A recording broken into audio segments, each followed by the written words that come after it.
be bound to that. That's all I'm stating. Probably shouldn't have, but they're not bound to that.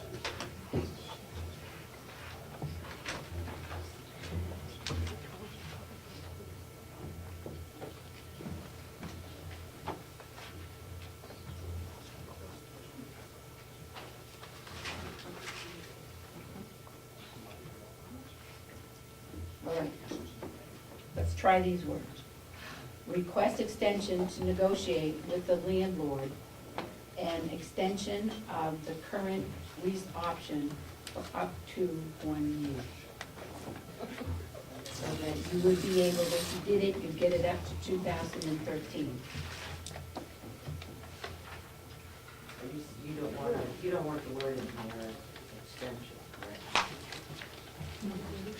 I'll vote for it either way because it's non-binding. They get the point. When is that lease run out? 2012, November of 2012. Yes. What we would like to do is gather that information and bring it back here so that everyone knows what it is. We're not going to sign anything or ask the university to sign anything. We're going to collect that information and bring it back here for everyone to know what's FYI and go from there. But that's what we'd like to do. Okay, so I'm going to read it again. Okay. Delegation members. The delegation requests extension to negotiate with the landlord an extension of their current lease option for up to an additional year. Are we okay with those words? Representative Merrill, would you agree that that's the Yes, words you I do. want? Representative Knox, will you say yes to the second on that? All right, those are the words, we're not gonna change them again. Representative Pettingill? Does that obligate us to No. do it? No. Move the question. Yes, now we can move it. All those in favor, raise your hand. 1, 2, 3, 4, 5, 6, 7, 8, 9, 10, 11, 12. 12 to nothing, it passes. So thank you very much, Extension. All right, we're now on the agenda for our first quarterly report.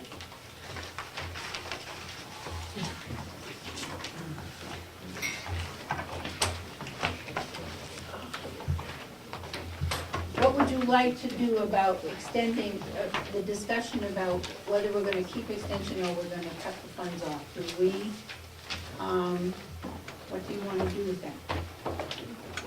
I didn't hear you, Madam Chair. What are we gonna do about keeping extension or not keeping extension? I don't know what we wanna do with that. Representative Umberger, Trevianza, McConkey? Go ahead. I would suggest that that become part of our budget discussions for next year with the subcommittee that has UNH under it, coming back to the delegation with a recommendation. And in this case, it might be something that subcommittee needs to come to grips with prior to 1 January, because what we normally do between January and the 31st of March is allow the organizations to spend what they had last year. So if we are making a decision not to fund UNH, then it should be made prior to 31 December. But my recommendation would be that the subcommittee take a look at it and make a recommendation back. Okay, Representative Trevianza. Yeah, my question is for Noreen, and would like to know the efforts that have been made on fundraising, funds coming in from the private sector. From what I understand, and more the administrator at the office, but from what I understand, the university has asked Cooperative Extension Management to go out and look for finding other grant opportunities to help fund the programs.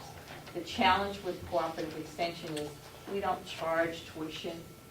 It's a program that's offered to our farmers and our foresters and our 4-H programs without a fee. And so that's gonna be the challenge for UNH to look at how they continue to fund extension service. I don't think at this point they've asked us as a group to go out and find private matching funds. That would be, they've just put together a 14-person committee to look at how and what they can do for the future. And so they're not looking to make any drastic cuts this year. And if they are coming, they're coming from the top management, not from the program itself. So that's the best I know. As a grant writer for years and years and years, I don't know how we could actually do that. I think it would probably have to come from the university itself versus the cooperative extension offices. If they did a public funding drive, then we'd all have to, help support that. But right now, I don't know how that would be done. Sorry. Again, it's all brand new and just coming at us real quick too. But I know that right now, trying to keep everything status quo with the county extension offices. We are looking at what is the most valuable programs offered to the county as a group. And I think there's 14 of us, 15 of us, that are looking and saying, what is key to helping this county and our residents in this county? Whether it's the farmer, the 4-H, the forestry, the nutrition program. What is most important? What do we need to make sure that our residents are getting? We just started that last Tuesday night.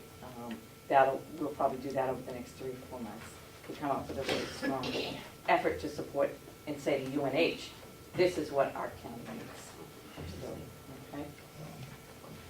Okay, Representative Trump, you get an answer? I did. Yes, Representative McCarthy.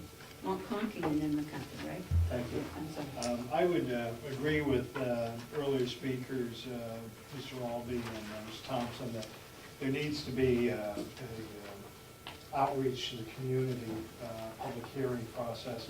So I guess my question is to Representative Unberger.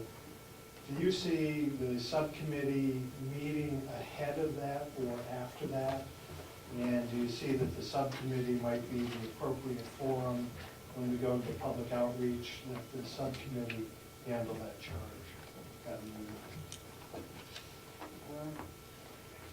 To answer that question, I think that it's a commissioner's responsibility to hold public hearings, and that it would certainly be helpful if they could occur before then. But I'm not, I'm not sure, as long as we can make the decision prior to 1 January, as long as the delegation can make the decision. And that, obviously it would be important that we could attend some of those. But it appears that the commissioners have different ideas and some answers. Thank you. I'm not positive that, whatever, Representative McCarthy and then we'll go to the commissioners.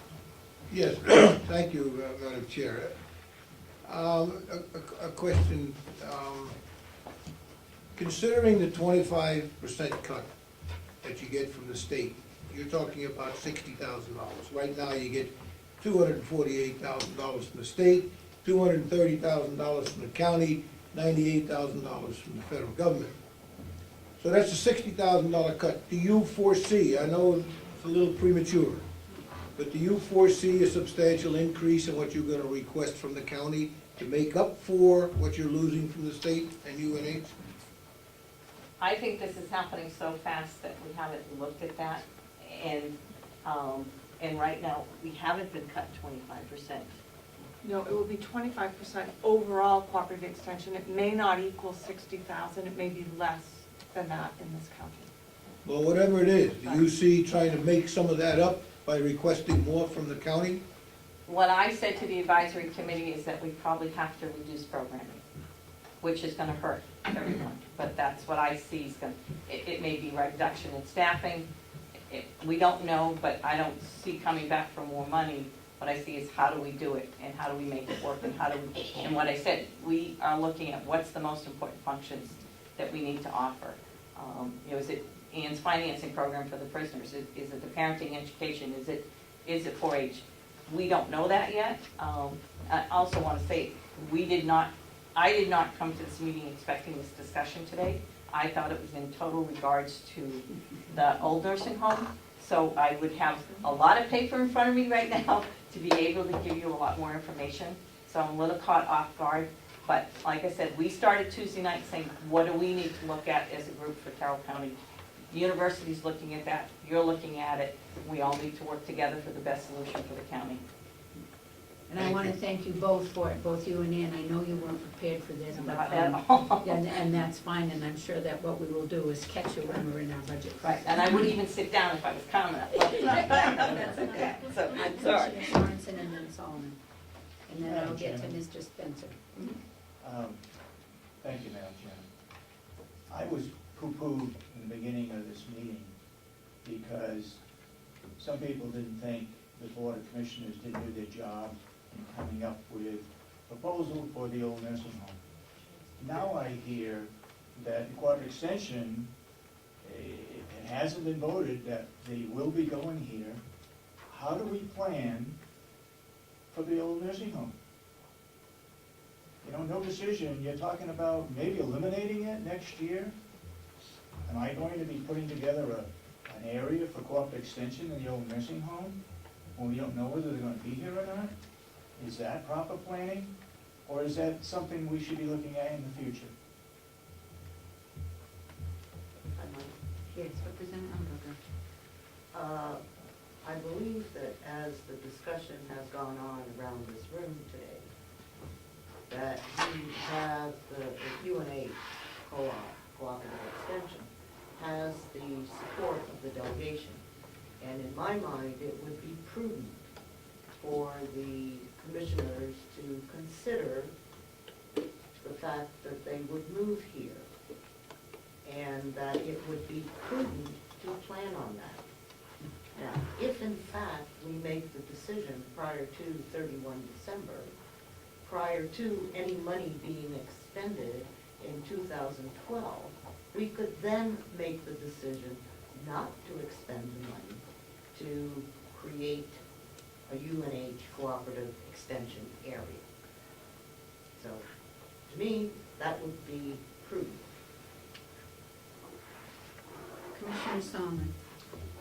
It seems to me that if we're going to go ahead, as you are directing us again now, maybe another time, I don't know, having been chastised and having not come up with anything, and we don't know what we're coming up with at this point in time. If we go forward with some ideas, it seems that we're going to, if we want to accommodate the extension to the building, to the old nursing home building, that has to go into our next budget and cannot wait for the following budget if we're going to be able to do anything of any consequence. So we need direction from this board. Yes, Mr. Spencer and then Representative McCarthy and Umberger. Henry Spencer, on the agenda it said Cooperative Extension Service, and I was under the impression that this was going to be about the building. When was the decision made that we were going to discuss, or not we, but that you were going to discuss overall support for cooperative extension? And I'm very glad to hear that most people are in favor of it, but I'm just intrigued about why they weren't informed that this question was, cooperative extension itself wasn't informed that this was coming up. Because I have heard, and this is the prerogative of the chair, if you don't like that, you can yell at me, is that I felt that it was necessary because I have heard it from other places around and the ears, the coming to the ears, that there was some grumblings about extension. Okay, and that, you expressed that, and I understand that, but did you make that decision this morning? I made that decision when I put it on my agenda for last night in there, decided I would do it. I need to find out, sometimes when I need to find out what the delegation wants to do, I have to ask them the question. This discussion about where we're gonna put them, if we're gonna have them, if we didn't bring it out in discussion right now, it would be an undercurrent going through the county for another time until we come together. That's why I brought it up And I today. appreciate the fact that Yeah. it's being aired, but it's just a little shocking to walk in here and all of a sudden